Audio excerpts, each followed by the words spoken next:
오늘 하나님께서 주시는 우리 신명기 첫 번째 말씀의 제목은 너희는 큰 나라다 입니다. 우리 인사할까요? 옆 사람과 하나님은 크십니다. 오늘 말씀을 통해 하나님의 크심이 나와 무슨 상관이 있는지 깨달아지는 모든 소원교회 성도님들이 되시길 예수 이름으로 축원합니다. 서론으로 들어가겠습니다.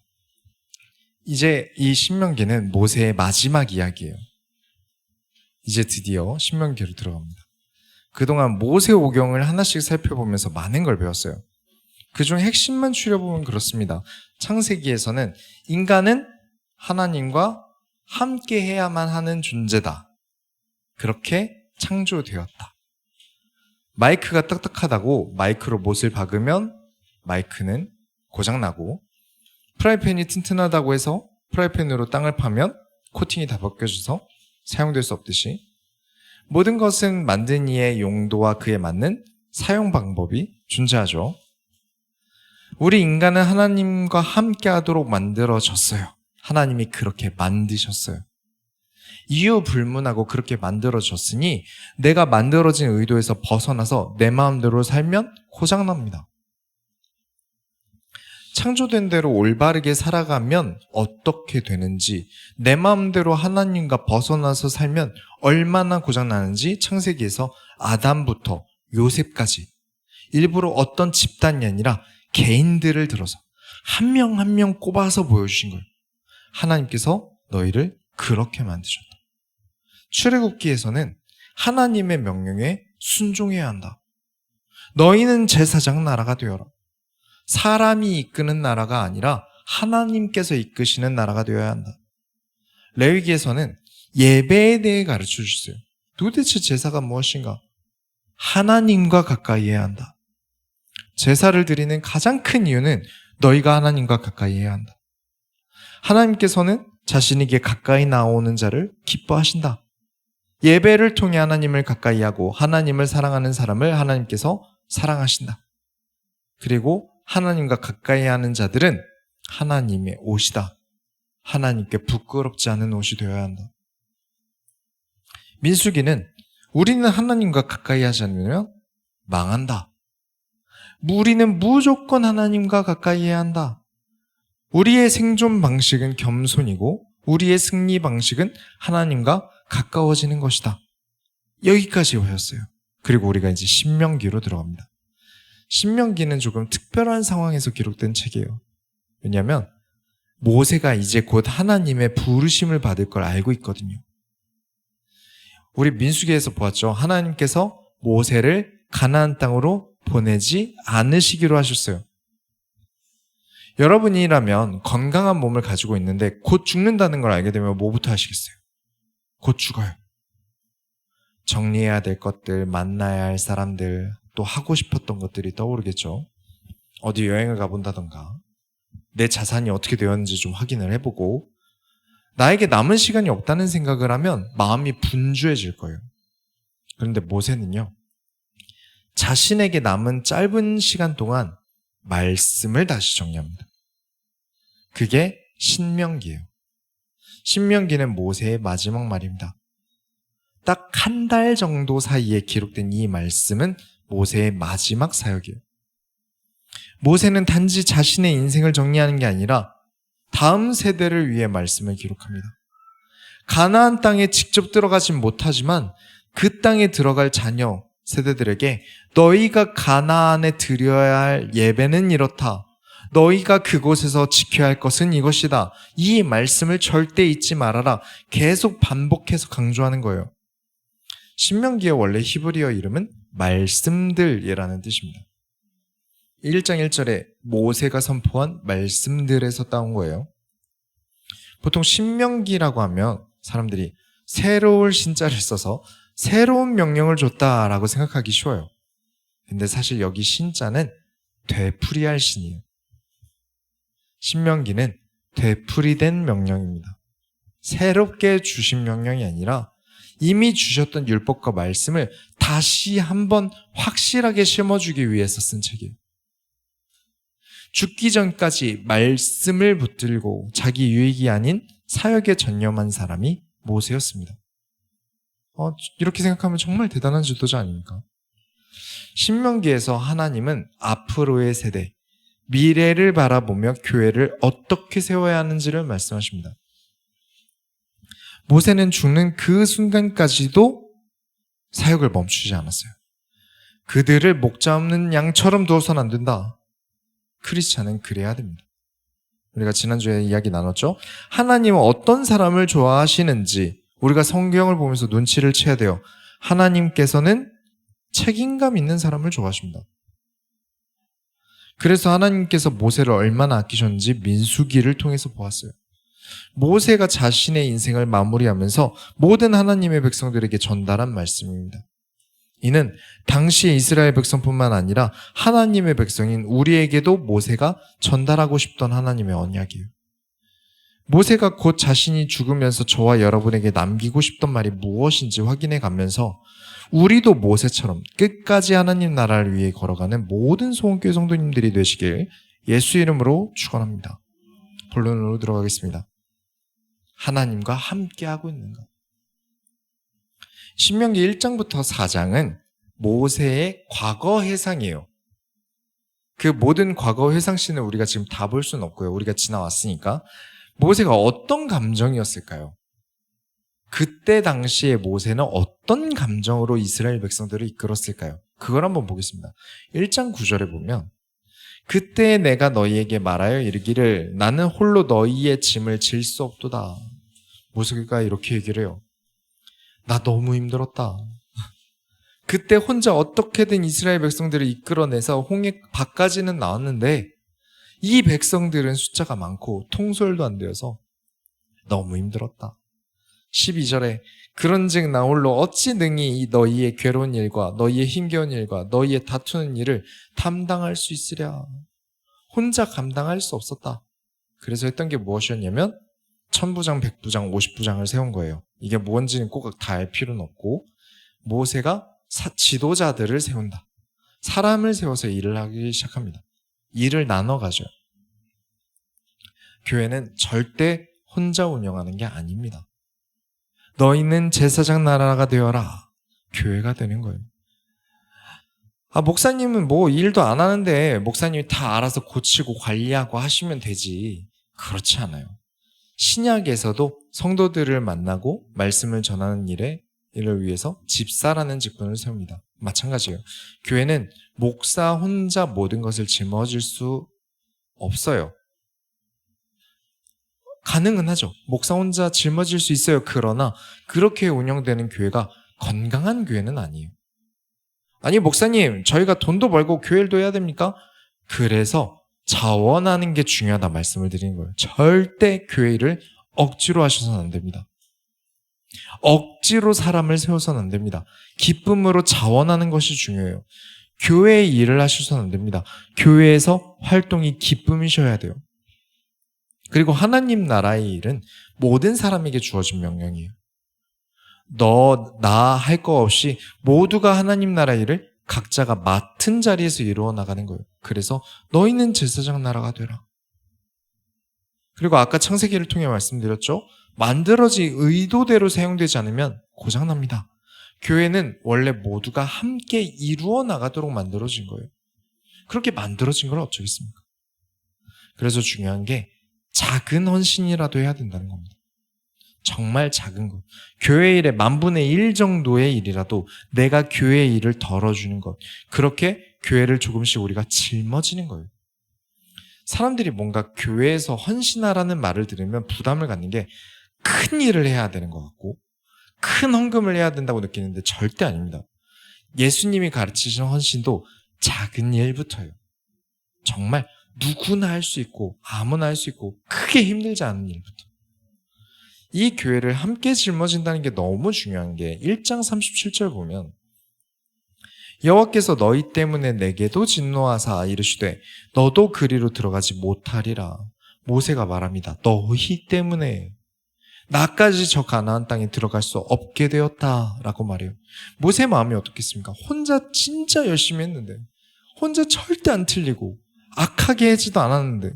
그런데 저 가나안 땅을 위해 달려온 게 지금 모세 나이가 120살이에요. 저 땅 하나만 바라보고 광야를 어떻게 헤쳐나왔는데 결국은 못 들어가요. 언약을 위해, 여호와를 위해 나가는 사람이 그래서 다수여야 됩니다. 혼자여서는 안 돼요. 어떤 한 명이, 개인이 교회를 다 이끌고 가선 안 돼요. 소수가 원망하고 하나님의 뜻보다 자신들의 뜻이 더 중요하다고 막 우르르 나와도 우리는 하나님의 기쁨이 되겠다고 하는 사람이 많아야 돼요. 그렇지 않으니까 모세가 말합니다. 너희 때문에 내가 못 들어간다. 그리고 우리가 민수기에서도 다른 이야기가 있는데 하나님께서 여호수아를 세운 장면이 있었잖아요. 그때 모세가 하나님께 어떤 이야기를 했는지 민수기에는 없는 내용이 신명기에 나와요. 3장에 보면 나옵니다. 3장 25절에 보면 모세가 이런 말을 해요.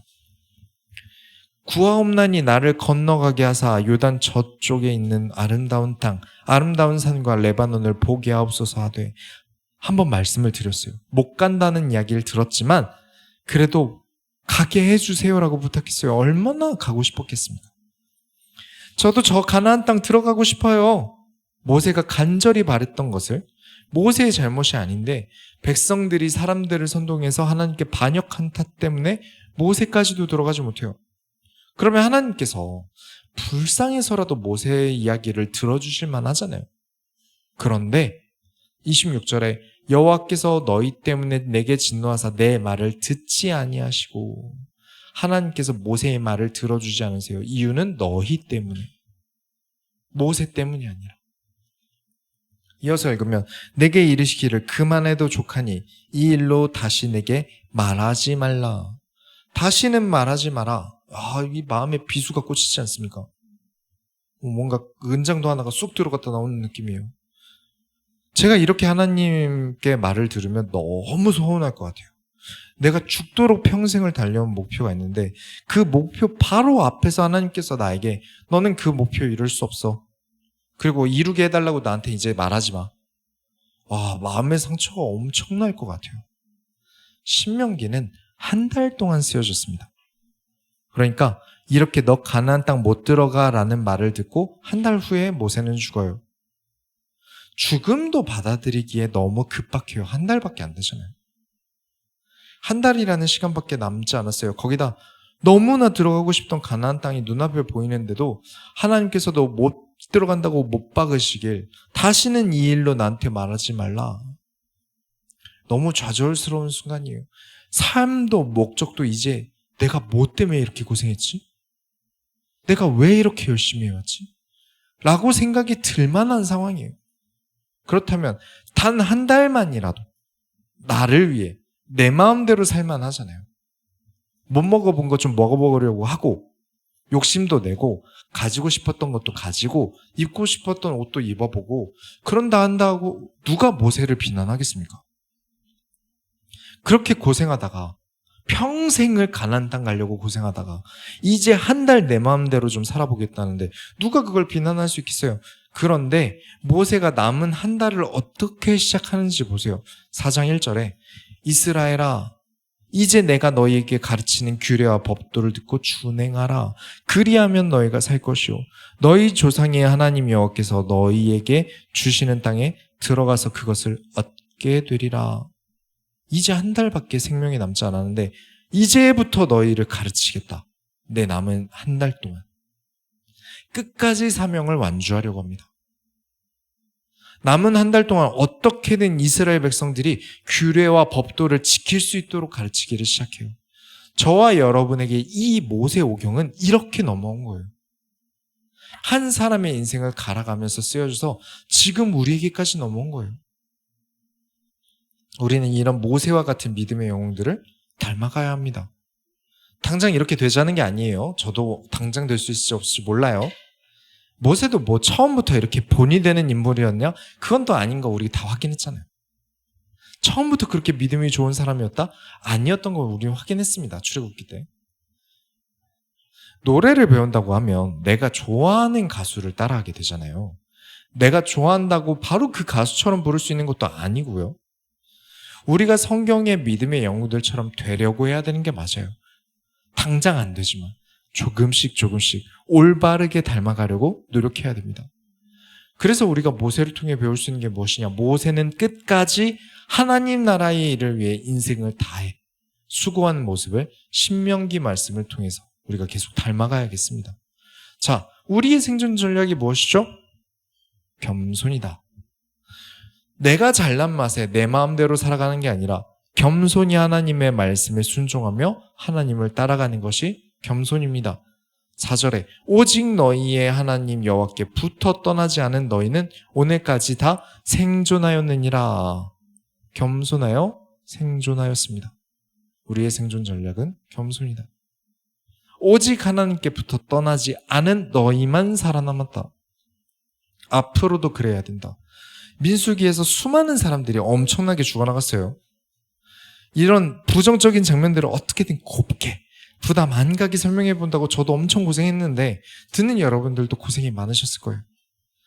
내가 맞아, 내가 옳아 라면서 선동하고 그 선동질에 하나님과 멀어진 사람들이 이집트로 돌아가자라고 외치다가 죽었습니다. 만나는 지겨워, 나는 맛있는 거 먹고 싶어. 이집트에 가면 생선도 있고 마실 물도 있고 이렇게 말했던 사람들이 다 죽었어요. 가나안 땅은 크고 강하다. 그러니 모세를 죽이자 라고 했던 사람들도 다 죽었어요. 발람의 꾀로 음란 문제를 일으킨 사람들도 하나님과 멀어진 사람들도 다 죽었습니다. 그리고 오직 여호와께 붙어 떠나지 않은 사람들만 살아남았어요. 정말 무해하고 재미없어 보이는 여호와를 섬기는 일을 한 자들만 살아남았어요. 목사님, 요즘 문제들이 많아서 요즘 사는 게 힘들어서 말씀 들을 시간이 없어요. 맞습니다. 얼마나 힘들겠습니까? 살아남기 위해 오늘도 잠도 못 자고 쉬지도 못하고 일하시는 분들 얼마나 힘드시겠어요? 내가 망하는 게 진짜 지금 있는 문제들 때문일까요? 이 문제를 하나님이 해결해 주셔야 제가 예배를 드리죠. 그게 진짜 맞을까요? 지금 이스라엘 백성들이 민수기에 겪은 문제들보다 우리에게 더 힘든 일들이 무엇이 있었을까요? 그 문제들 때문에 하나님과 멀어진 사람, 그 문제들 때문에 하나님께 엎드린 사람, 누가 살아남았을까요? 그 문제들을 해결하기에 문제와 가까워진 사람, 그 문제들을 해결하기 위해 하나님께 엎드려서 문제를 하나님께 드린 사람, 누가 살아남았을까요? 이것은 지식입니다. 이제부터 모세가 이것을 지식이라고 합니다. 지혜의 문제예요. 우리가 살아남는 것은 지혜의 문제입니다. 성경을 통해 저와 여러분은 하나님과 멀어지면 죽는다, 망한다라는 지식을 가지셔야 합니다. 감성으로, 느낌으로 하나님과 멀어지면 죽어 이게 아니라 확실하게 이론적으로 차갑게 생각하셔야 돼요. 나는 하나님과 멀어지면 죽는다. 이 주장을 제가 하는 게 아니라 모세가 합니다. 6절에 보시면 너희는 지켜 행하라. 이것이 여러 민족 앞에서 너희의 지혜요 너희의 지식이라. 그들이 이 모든 규례를 듣고 이르기를 이 큰 나라 사람들은 과연 지혜와 지식이 있는 백성이로다 하리라. 너희는 지켜 행하라. 그 어떤 나라와 민족들도 가질 수 없는 하나님의 백성만이 가질 수 있는 지혜와 지식은 하나님과 가까이 하는 것이다. 하나님과 함께 하는 것이다. 하나님의 말씀, 성경은 세상 그 무엇도 줄 수 없는 위대한 지식입니다. 그 지혜의 근본은 하나님과 함께 하는 것입니다. 이게 얼마나 큰 지혜와 지식인지 사람들이 몰라요. 그래서 예배는 여유 있을 때 하는 거고 지금 나는 바쁜 일을 해결해야 된다고 생각해요. 그래서 모세는 저와 여러분에게 이 이야기를 합니다.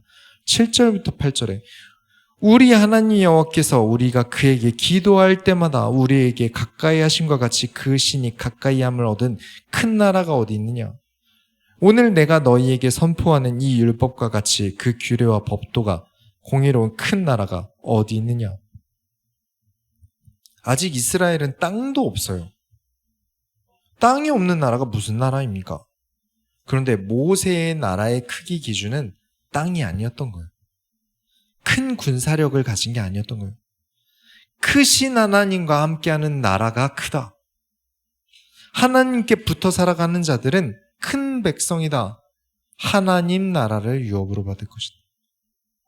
뭘 해야, 도대체 우리가 무엇을 해야 위대하신 하나님께서 우리와 함께 하시겠느냐? 우리가 어떤 노력을 해야 하나님이 우리와 함께 하시겠느냐? 은혜다. 우리 노력으로 할 수 있는 게 아니었다. 이렇게 공의롭고 정의로운 법을 누가 주실 수 있느냐?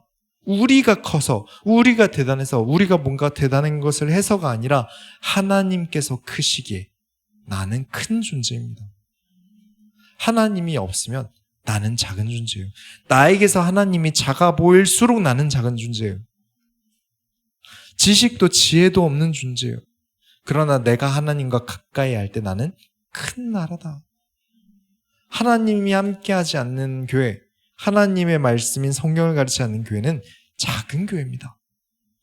하나님의 말씀을 가르치시고 지식으로서 하나님을 배우는 교회는 큰 교회입니다. 재벌이 큰 사람이 아닙니다. 하나님과 가까이 하는 사람이 큰 사람입니다. 학벌이 높은 사람이 큰 사람이 아닙니다. 하나님을 가까이 하는 사람이 큰 사람입니다. 그 사람과 가까이 해야 우리가 살아남을 확률이 높지 않겠습니까? 세상은 당연히 모르겠죠. 그러나 하나님과 함께하는 우리는 알아야 되지 않겠습니까? 적어도 이 소원교회를 다니고 있는 우리는 이 사실을 알아야 되지 않겠습니까? 이 지식이 없으면 망합니다. 9절에 오직 너는 스스로 삼가며 내 마음을 힘써 지키라. 그리하여 내가 눈으로 본 그 일을 잊어버리지 말라. 내가 생존하는 날 동안 그 일들이 내 마음에서 떠나지 않도록 조심하라. 너는 그 일들을 내 아들들과 내 손자들에게 알게 하라. 이 지식을 절대 잊어버리지 마라. 스스로 삼가고 흔들리는 네 마음을, 하나님보다 급해 보이는 다른 문제들로 흔들리는 네 마음을 지켜라. 여러분, 마음을 지킨다는 건요, 뜨겁게 지켜지는 건 아닌 것 같아요. 굉장히 냉정하게 지켜야 됩니다. 사람이면 어쩔 수 없더라고요. 당장 눈앞의 압박은 어려워요. 혼란스럽고요. 뜨거워요. 마치 불 속에 들어가는 사람처럼 땀 흘리면서 어떡하지? 와, 이거 어떡하지? 하나님은 눈에 보이지 않아요. 귀에다 이야기하시는 것도 아니에요.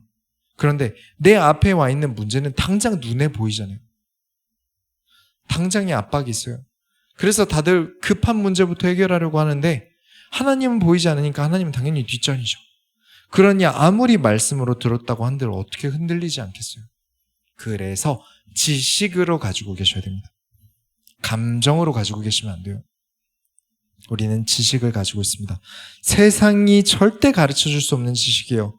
하나님과 가까이 함을 마음에서 떠나지 않도록 조심해라. 그래야 생존한다. 절대 하나님과 다른 것 중 하나를 선택해야 하는 순간이 오면 하나님을 선택해라. 재물과 하나님을 동시에 섬길 수 없다. 선택해야 하는 순간에 하나님을 선택해라. 우상과 하나님, 친구와 하나님, 이성과 하나님, 그 어떤 것에서도 내 마음의 싸움에서 하나님이 이겨야 합니다. 그 이야기가 신명기 4장 15절부터 33절까지 우상 숭배를 하지 말라는 이야기였어요. 결론을 내리겠습니다. 하나님께서 크시게 흔들리는 순간도 있죠. 저도 있습니다. 우리가 어떻게 벌써부터 모세처럼 완성형이 되겠습니까? 그죠? 그러나 29절에 4장 29절에 그러나 내가 거기서 내 하나님 여호와를 찾게 되리니 만일 마음을 다하고 뜻을 다하여 그를 찾으면 만나리라. 흔들리고 어렵고 무너져 버리고 넘어지는 순간들이 있어도 우리가 하나님을 향해 마음을 다하고 뜻을 다해서 하나님을 찾으면 하나님은 만나주신다. 하나님은 그런 분이시다. 하나님을 찾는 우리를 모른 척하지 않으신다. 30절부터 31절에 이 모든 일이 내게 임하여 환난을 당하다가 끝날에 내가 내 하나님 여호와께로 돌아와서 그의 말씀을 청종하리니 내 하나님 여호와는 자비하신 하나님이시며 그가 너를 버리지 아니하시며 너를 멸하지 아니하시며 내 조상들에게 맹세하신 언약을 잊지 아니하시리라. 참 감사한 일입니다. 우리가 하나님의 백성이라는 것은 얼마나 감사한 일인지 몰라요. 어떻게든 하나님께 붙어 있어라. 넘어져도 안 되겠어도 잘 모르겠어도 흔들려도 붙어 있어라. 그 사람은 하나님이 절대 버리지 않으신다. 32절부터 35절은 읽기만 해도 너무 은혜가 돼요. 너무 좋아요. 32절부터 35절을 제가 읽겠습니다. 내가 있기 전 하나님이 사람을 세상에 창조하신 날부터 모세의 오경을 쓴 사람이에요. 지금까지 지난 날을 상고하여 보라. 지금까지 민수기 말씀까지 지나온 거 생각해봐라. 하늘이 이 끝에서 저 끝까지 이런 큰 일이 있었느냐? 이런 일을 들은 적이 있느냐? 어떤 국민이 불 가운데서 말씀하시는 하나님의 음성을 너처럼 듣고 생존하였느냐? 어떤 신이 와서 시험과 이적과 기사와 전쟁과 강한 손과 편팔과 크게 두려운 일로 한 민족을 다른 민족에게서 인도하여 낸 일이 있느냐? 이는 다 너희의 하나님 여호와께서 애굽에서 너희를 위하여 너희의 목전에서 행하신 일이라. 이것을 내게 나타내시면 여호와는 하나님이시오 그 외에는 다른 신이 없음을 내게 알게 하려 하심이라.